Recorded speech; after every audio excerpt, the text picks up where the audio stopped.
Welcome to Design Muse Podcast, a podcast meant to inspire, educate, and advocate on all things commercial interior design. I am your co-host, Bridget Santos. And I'm Melanie Hanna. We are Design Muse Podcast. Welcome back to Design Muse Podcast. We are so excited to have this virtual session today, all about the Design Muse brand and how we came up with Design Muse and how our journey has been starting a podcast and all the ins and outs that we've learned along the way and also all the decisions that we had to make throughout the whole process. So we are so excited for this episode and excited to share this with all of our listeners. Hey, Mel. Hey, girl. How's it going? Going good. I mean, when it comes to this podcast, what's the first thing that comes to your mind when it comes to why we even started it in the beginning? So it's funny, I got asked this question earlier today when I was getting my hair done, and I was telling my hairstylist about our story and how we met in Louisiana and how I'd hired you right out of school, and we just really hit it off and worked really well together. I told her a little bit of our first episode about how our journey and we met and how we were getting together for these lunches and we were talking about construction administration and details and contracts, and we became a good resource for each other back and forth.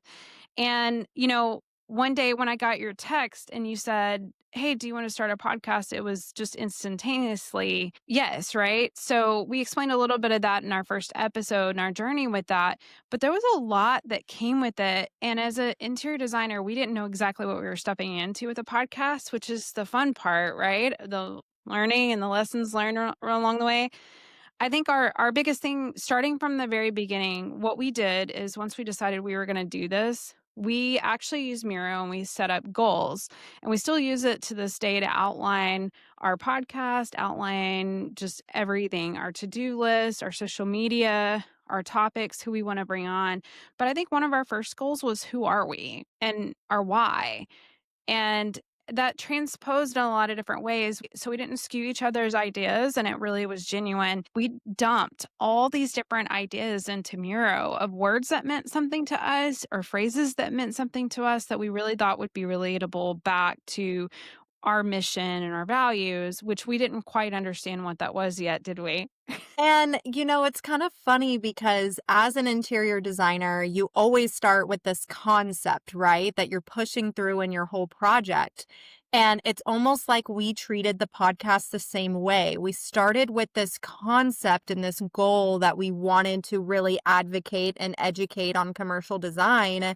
And we've really always go back to that. So kind of the same process we use with design, we're using here with always remembering why we started this, what our purpose is, and what our goals are.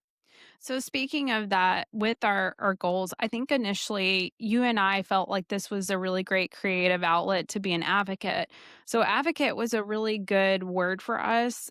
Our tagline is to inspire, educate, and advocate. And the reason why I came up with that is those were our brand pillars, which just like a project, having a brand pillars, that's how that transposed. We wanted to inspire those that don't know anything about commercial interior design, or they think that they do. We wanted to be able to inspire people differently and educate what we do, and then advocate for all the different things, just show another level of it and show all the different people that are tied to that is really important, because there's a lot of people that touch a project that you don't even realize that you see the architect and you see the lead interior designer, but you don't see the 20-man team behind the architect or, the 10-man 3-man, 4-man, whatever interior design team, or maybe it's 2, maybe it's 1, but you don't see all the other players behind it. And you don't see on the general contracting team, you'll see the general contractor, but you don't see the 50 subs that they have. That was exaggeration, likely, for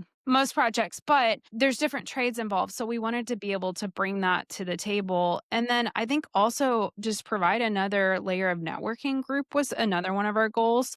We had no idea. We're in 14 countries now. How do you feel about that? I feel amazing about that. I mean, I think it is so cool that I know we have such a niche audience when it comes to commercial interior design, and it's not everybody's thing to want to know about commercial interior design, but it is so cool the amount of people we've been able to reach and, different countries to really talk about what goes into commercial interior design. Because at the end of the day, your day-to-day life is always probably walking into a space that an interior designer has touched. So, although it's a niche kind of audience of this interior design commercial industry, it's also, really speaking to people who are just experiencing commercial interior design as well. For sure. So when you're starting a podcast, there are so many different layers of it. We did not know. We YouTubed, we sent each other articles. I mean, I feel like every other day we were sending something to each other saying, okay, here's what so and so said about the equipment. We had some really good guidance along the way. There were a few podcasts like Cool Ass People podcast, CRE, Unscripted. There was several people that just were open and shared what to do and what not to do and what platforms to use.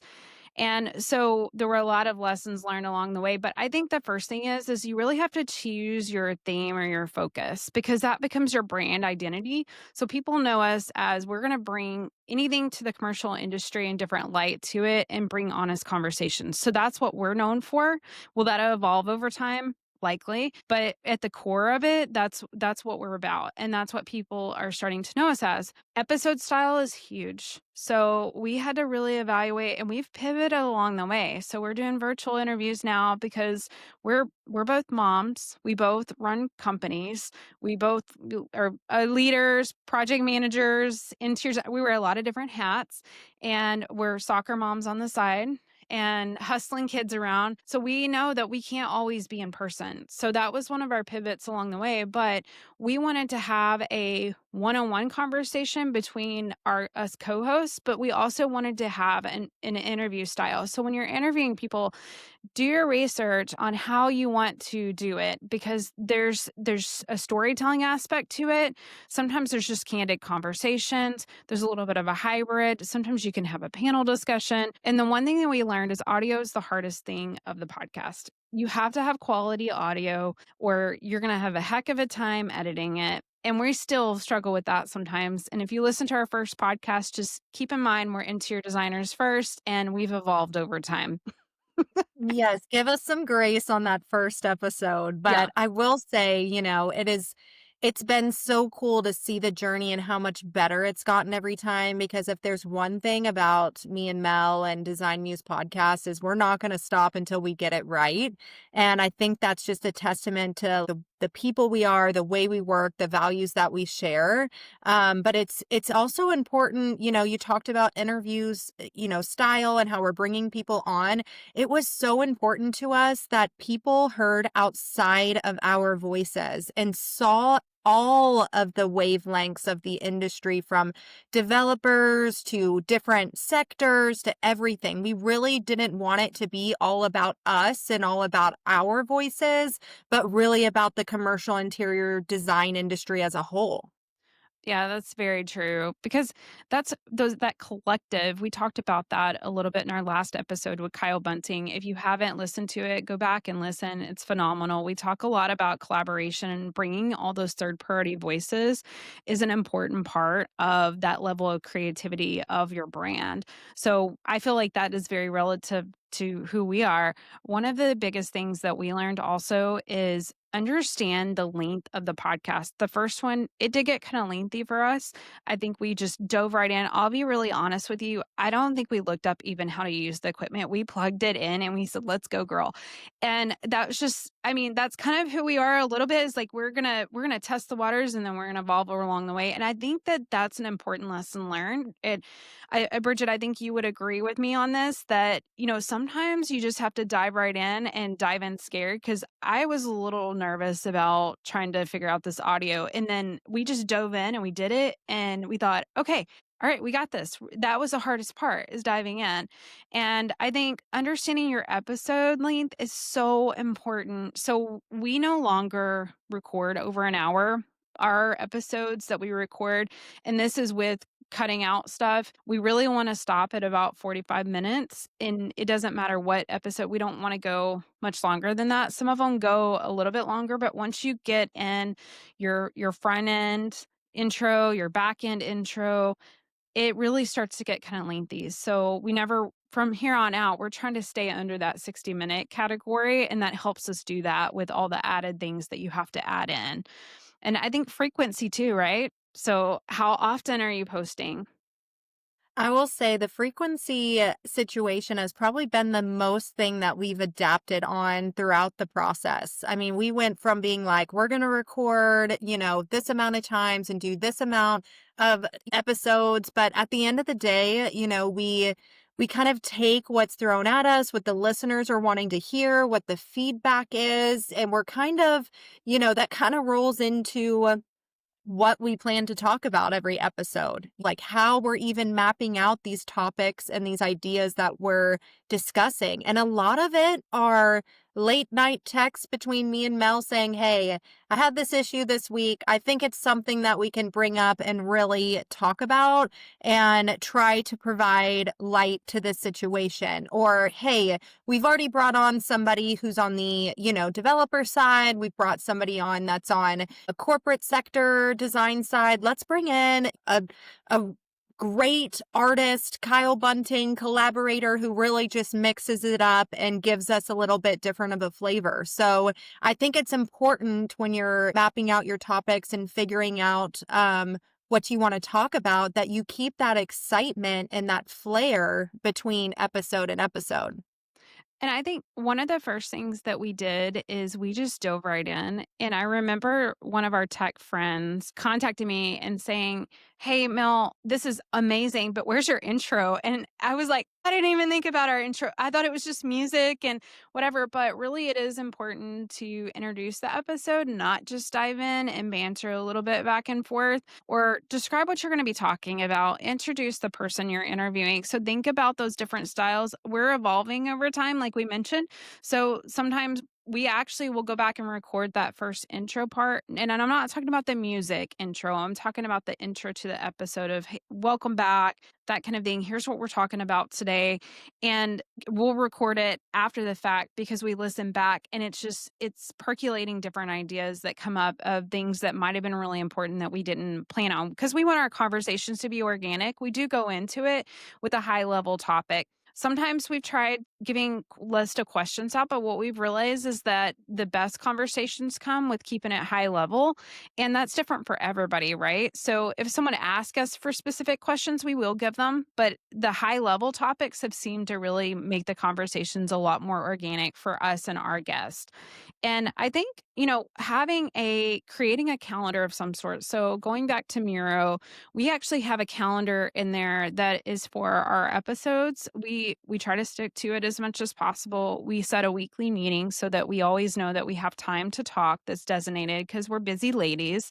And, it gives us an opportunity. We try to record during those times too, so that it's always on our calendar and it's always available, right? The other thing that I think is important is having a guest strategy of how are you preparing your guest on what they can experience. Bridget, you want to talk a little bit about some of the lessons learned we've learned with mics and with some of the things that we tell our guests before they come on? Absolutely. So at first, bringing on a guest, we were just so excited that somebody wanted to come on and that someone said yes, to be honest. Like, we didn't know how this was going to go. We didn't know if it was going to have outreach or, anything like that. We have learned that bringing people on also introduces like the audience of followers that they have and a greater outreach. And some of the things that we have learned and tell our guests when they come on is, keep your mouth close to the mic and try not to pull away from the mic, and let's not all talk over each other. Let's provide that space for everybody to talk and then move on to the next person who can talk. If there's a weird pause, we can always make that work on the editing side. It's better than a jumbly mess of everybody talking at the same time.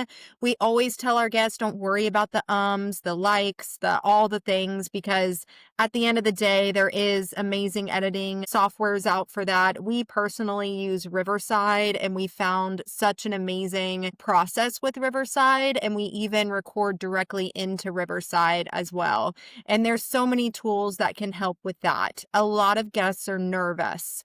They're nervous to say something wrong. They're nervous that it's not going to make any sense. And I think a big thing that we really try to do is just say, hey, we're going to have this organic conversation. Don't worry. If you end up saying something that you don't want to go out there, just let us know. This is not the end all be all. We make them feel very comfortable, because it's not like we're on a Lifetime TV show that, anything that we say is going to be announced immediately. We have time to edit it. And we've learned throughout guests. I mean, we even had a time where we just couldn't even use that guest in that episode at all because the room we recorded in, it just wasn't right. So there's just situations that you come across that you learn from and keep going. But I think the ultimate thing about bringing guests onto your podcast is make them feel comfortable.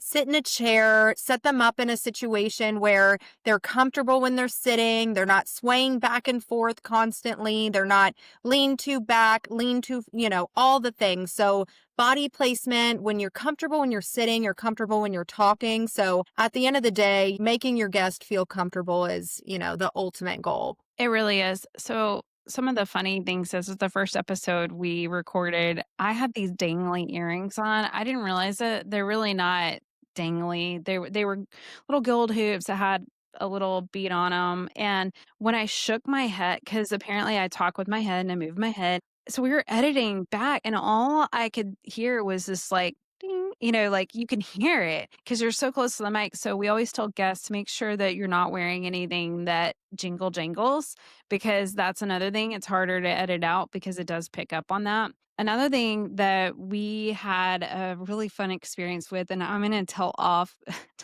see if I can not laugh while I'm telling this.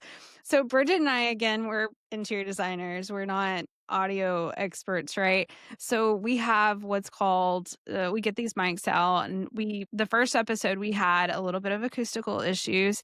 And so we thought the piece that we didn't install, which is called a pop filter, we thought that it went on the back side of the mic so that your reverb didn't go to like somebody else, was our thinking. And I think it was like 3 guests in, we finally realized I was on Instagram or something and saw a singer with the pop filter in front of them. And we realized at that very moment, it was a late night text again. Bridget gets this Instagram reel. And I was like, oh my gosh, I just looked this up. We've been doing this all wrong. And by the way, anyone who knew that and saw us on video and didn't say anything, I mean, you guys let us know, okay, if we're doing something wrong, because we posted many, many real videos of us using that on the back side of the mics instead of on the front side of the mics, thinking we were so tech savvy and that we knew what we were doing. And then I get a late night text of a reel from Melanie and is like, oh my gosh, we have been doing this wrong the whole entire time. And I'm like, no one said anything. I had no idea. Well, the funny part is our voice actually sounded better. So we thought, we were proud of ourselves. So there's going to be things along the lines, and we just got some new equipment. We're going to be adjusting and trying to figure out right along the way. So do your research on everything, watch videos, including placements of different things. And you're going to also, there's another thing when you're looking at your equipment, it's really important to do tons of research, and there's a balance. So when we're starting out, you're putting up the money for all these things, right? So you might not want to just jump right into expensive mics, but they make actually a huge amount of difference. And so we have different brand mics that we use, and this is the Shure mic. We love it. It has really great sound. The other mic that we have is maybe a little bit lesser quality. It still has great sound to it, but we've just been adjusting and playing over time. As we start to be a little bit more successful, we're able to have those opportunities to use those different types of things. But the equipment, the sound, it really is worth investing in if you're serious about it. And ask technology folks about different things that they would suggest, and ask other podcasts. So we leaned out there, and I had a friend that had started his own podcast. His name's Jamie Adams at Scorpion. He's like a marketing guru. And I said, "Hey, okay, listen, your audio sounds fabulous. How are you editing this? We're outsourcing it to some guy in New Zealand, and it's back and forth, and we have to listen." And he said, "Oh, no. Use Riverside. Just record in Riverside, edit it in Riverside. You edit it like a Word document." And, so he was transparent about equipment. So ask us what equipment we use. Ask other people. Don't be afraid to ask those questions, because much like us, we've had lessons learned along the way, and we are more than happy to share what we feel like works or doesn't. The mics also, there's dynamic mics, and there's different types of mics. So it picks up your voice differently. So really do your research too, because some of the mics pick up more noise than others. And it's just one of those things to just be aware of and not just buy anything. I will say this podcast community has been so great. Anytime that we go to somebody and ask questions, or on the collaborations we're working on with different manufacturers, and need some guidelines from someone who's done it before, we have been so, so thankful for everybody who has guided us and given us any tips along the way. We're new to the podcasting. We're new to having collaborations with manufacturers. We're new to these items, and, just having a community that will have your back and kind of say, "Hey, think about it this way," or, "Hey, yeah, I did that before, but make sure you do X, Y, and Z, or it's this percentage," or just little tidbits here and there. And we are very thankful for everybody who's helped us along the way. So step back a little bit. We used a Zoom recorder to begin with instead of Riverside. So we would have an SD card, and we would put our recordings on our laptop, and we'd send it off to our editor. That was our first way of doing it. Like we said, we've transposed that to Riverside. We still use the recorder. We're about to start recording directly into Riverside for even our in-person ones, which we're really excited to try that out. But another thing to really think about is how you're going to edit it, and how you're going to, if you want to edit it yourself, if you want to outsource it, and just talk to several people, because there's also podcast studios in local areas too. We didn't have the funds to do that. So we actually partner with the local showroom. Shout out to Tangram Interiors. They've been fabulous. They said they've opened their doors with wide arms every single time we've asked, and we just really appreciate that partnership. But not everybody has that.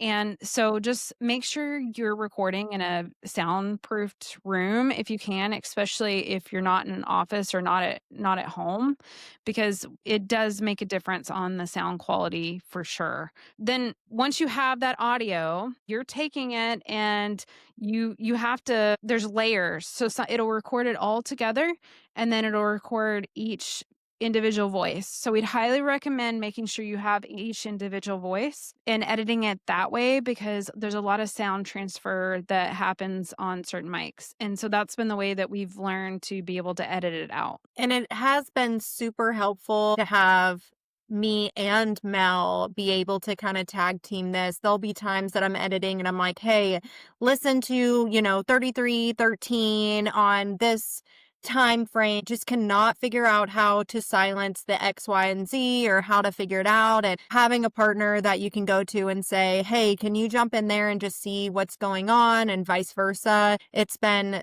great to be able to have that person. So if you are just podcasting by yourself, maybe you find a mentor or somebody that you can kind of help collaborate on and make sure that, hey, I'm getting stumped. I don't know how to do this on the editing side, but you have some type of resource where you can ask a question, whether it's an outside source that you're paying or mentor within this podcast community. I think that's so important that you kind of know that you have someone to go to when you get stumped, because you will get stumped. You will absolutely get stumped. And when you start to listen to it so many times, it all starts to blur together. And so sometimes having that backup of, I'll go to Bridget and say, does this sound better? And we'll export out. There's another thing. So if you use Riverside, it does compress some of the audio. So you have to export it out to see if it really is a high level. And they have a lot of great tools on there, like echo cancellation, and just you can change the tone of voices. So say I have a cold and I'm very muffled, you can actually use AI, which is incredible to be able to edit some of that. You just have to be careful because it can sound too robotic.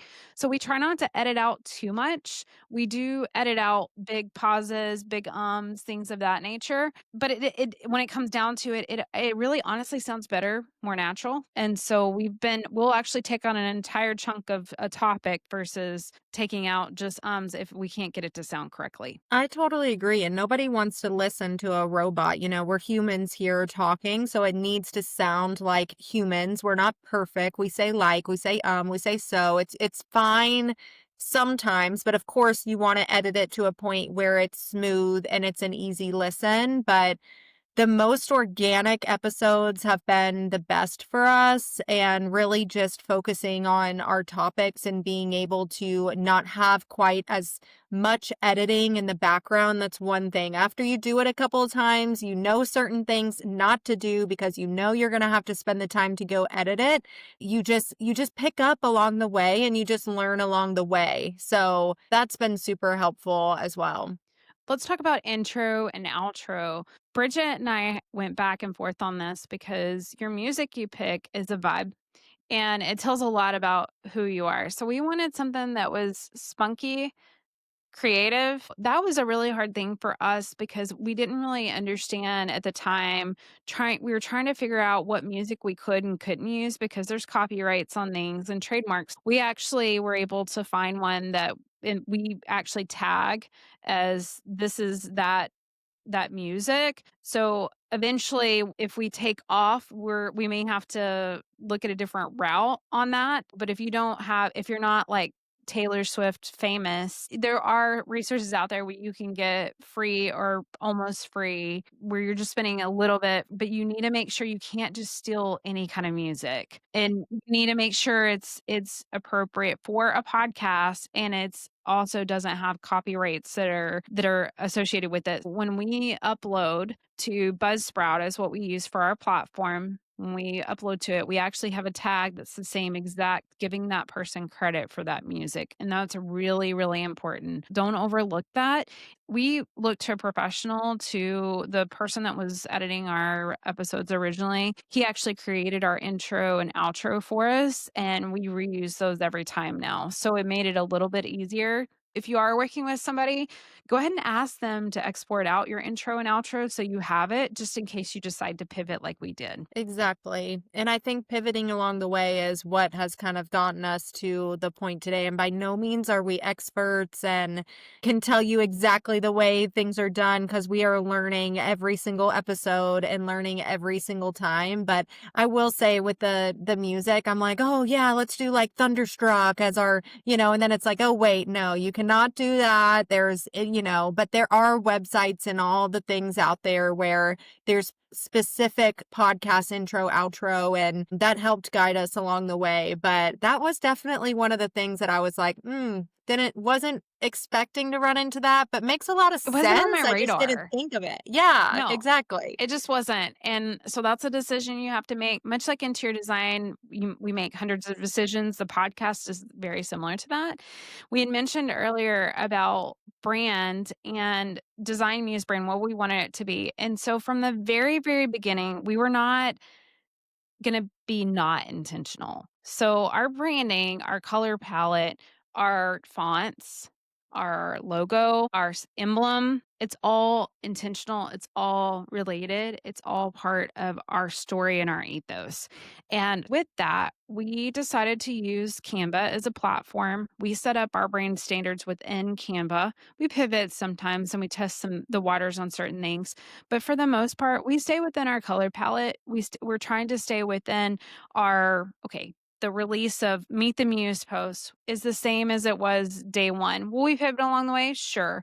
But for the most part, we try to keep within our brand standards. And social media is a monster. I'm just going to go ahead and say it. It's the best way to get out your voice. It's the best way to get out your brand. It's the best way to get followers, but it is a interesting animal. I'm just going to say that. We've tested the waters we paid for ads, which works, but for the most part, it's been bringing on the right guest and collaborating with them and then the gaining momentum. And we were laughing over this last month that we're finally getting people following us that aren't our family and friends.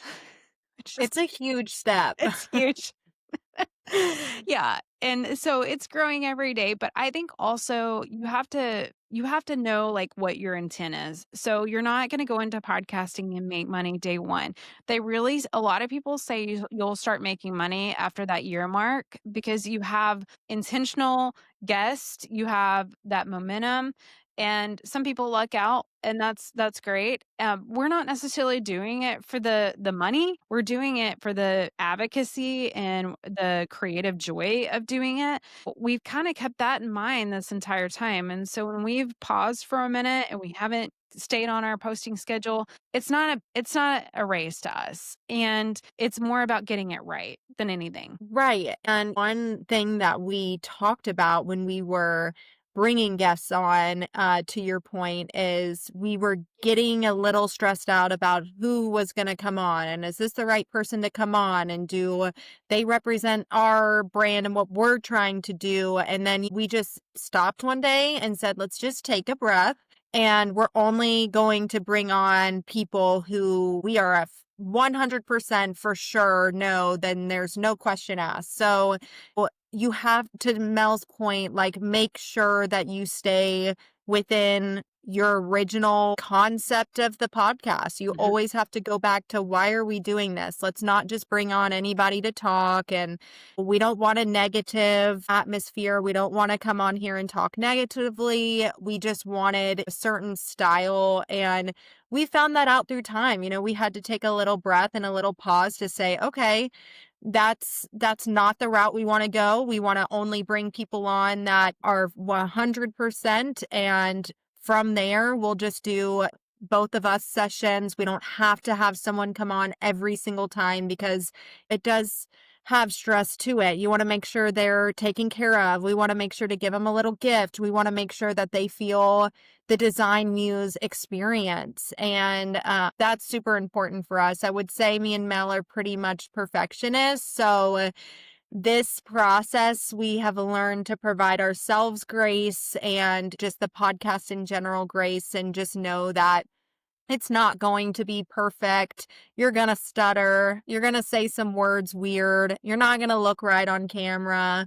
It's just some things are going to go that way, and that's okay. And we've just learned to kind of go with it from that standpoint. Another thing is, when you start out a podcast, you're not used to hearing your own voice. And all I can say is own your own voice, own the things that you do. I change topics a lot mid-sentence. It's my ADHD, but that's the endearing thing about, if you know me truly, that's just who I am. And I'm not going to change that.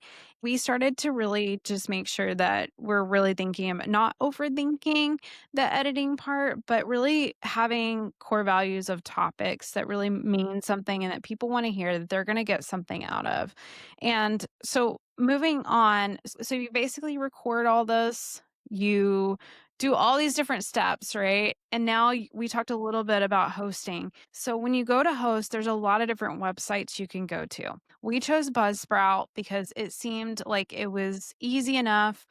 There was a little bit of a setup to it. Basically, you set up an account, you pay a monthly fee to it, and you set up accounts with certain groups. So what I mean by that is we took our email address and which is a Design Muse podcast email address, and we created different accounts within Spotify, Apple Podcast, Google Podcasts, YouTube. Some of it'll do within that Buzzsprout because it takes your feed and it'll automatically create it for you. YouTube was one that we had to create our own account. That was a big one.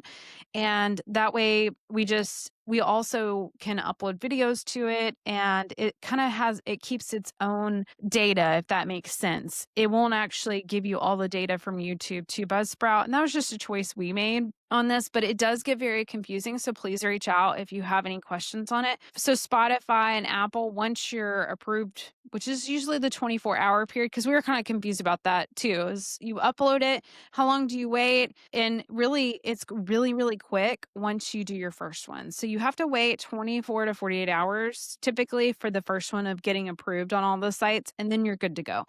We actually did little testers that we would send our family. And so you can do that too, and then release the final release too. There's options on that, but you know what? Just hit that submit button because you could overthink it to death. And it's just not, the little things don't matter as much. I totally agree. And kind of going along with that and how we're technically releasing the podcast, it's the other side of things, the end user. How are we getting engagement? How are we getting listeners? How are we getting anybody that's interested in this Design Muse podcast? And I think it's so important to just build a community of people that are interested in this topic, but also, when we started our social media accounts, start following other people that are inspiring and that are trying to do something too. And in turn, they see that we're trying to also do that.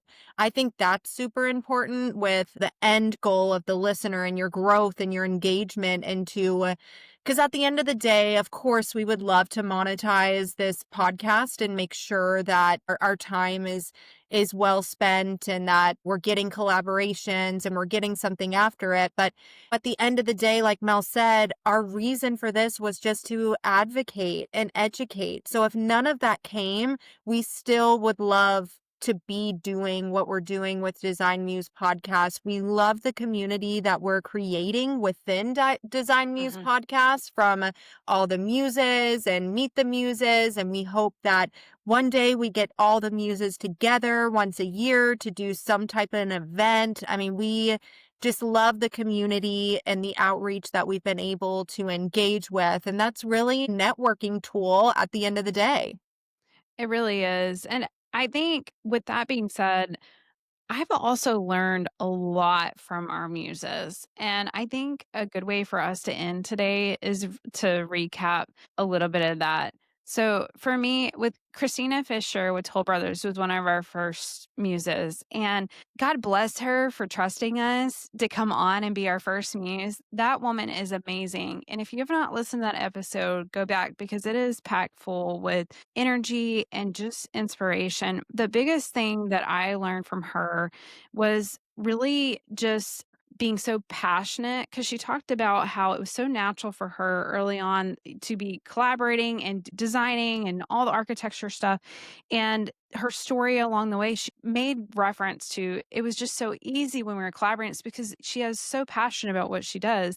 And I think when she went from designer to developer, it just reminded me of the fact that so many people feel stuck in their career and they're really passionate about something, but they have blinders on and don't really realize there's a whole nother career path out there that you don't really know. So it was a good reminder for me personally of just don't feel stuck in just the moment you are right now, because you may end up being something totally related to that. And for her, it was development, which was such a natural path. And I think it's really cool because the way that me and Mel kind of bring on those people and what we learn from, and one of my favorite things is, on Jess Collins' episode, I had never met met her before she came on, but Melanie has a great relationship with her. And now in turn, I'm so thankful that how much I learned in that episode from her, and also the continued relationship that we have.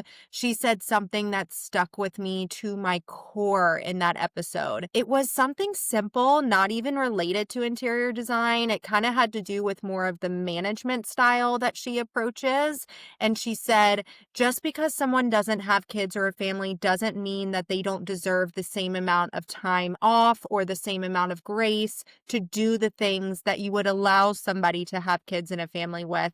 That's stuck with me so hard and resonated for me, because I was like, wow, okay, because I got out of my own head. I got out of my own brain of running around, doing all the mom life, doing everything, and remembered that not everyone is like you sitting across the table from you, and not everyone has the same style life as you, but they do deserve the same amount of respect and they deserve the same amount of management style. So that was one of my favorite things from the Jess Collins episode. If you haven't listened to her, that episode was insane. I mean, her knowledge base is just absolutely crazy when it comes to interior design. Something she said that wasn't even really design related, but management related, made me a better person. And I've loved that about this podcast, is that I can hear someone say something and I know that it's made me a better person. 100%. There was so much in that episode that just inspiring. I remember after the episode, she shared something really special with us. Honestly, it's stuck with me the whole entire time, of just the gratefulness of being able to come on and share her story, and just love her to death. Definitely go back and listen to it. Our most recent muse was Kyle Bunting, and we hit the ground running on that episode. There was no intro. So we like to record our intros after the fact anyways, but it was phenomenal because it was so real and just very honest conversations that happened, and it was very organic. One of the biggest things that stuck out with me when we were talking to Kyle about brand and how he got started, he was actually in the television industry, which is very interesting. And talk about those times that when you're not bold and brave and don't step out, sometimes you have to. So his story, and I won't just run it for everybody, but he was literally in the middle of the night, had an idea, and I just afterwards thought, what if that was such a missed opportunity? What if he didn't take that idea of, oh my gosh, I could take this hide stuff and I could make beautiful, luxurious rugs? I mean, if he wouldn't have thought about there wouldn't be hide rugs potentially, or what we called him, the Patchwork Picasso was one of the names. But in all seriousness, how many times do you have a good idea and you just don't step out there and aren't brave, or you think you're going to fail? If you do fail, that is the biggest success you can have. And I think that resonated with me, because Bridget and I have a lot of ideas, and sometimes with they're like out there. We have so many ideas. For 10 years, we could be executing these ideas. And so we have a lot, a lot coming up.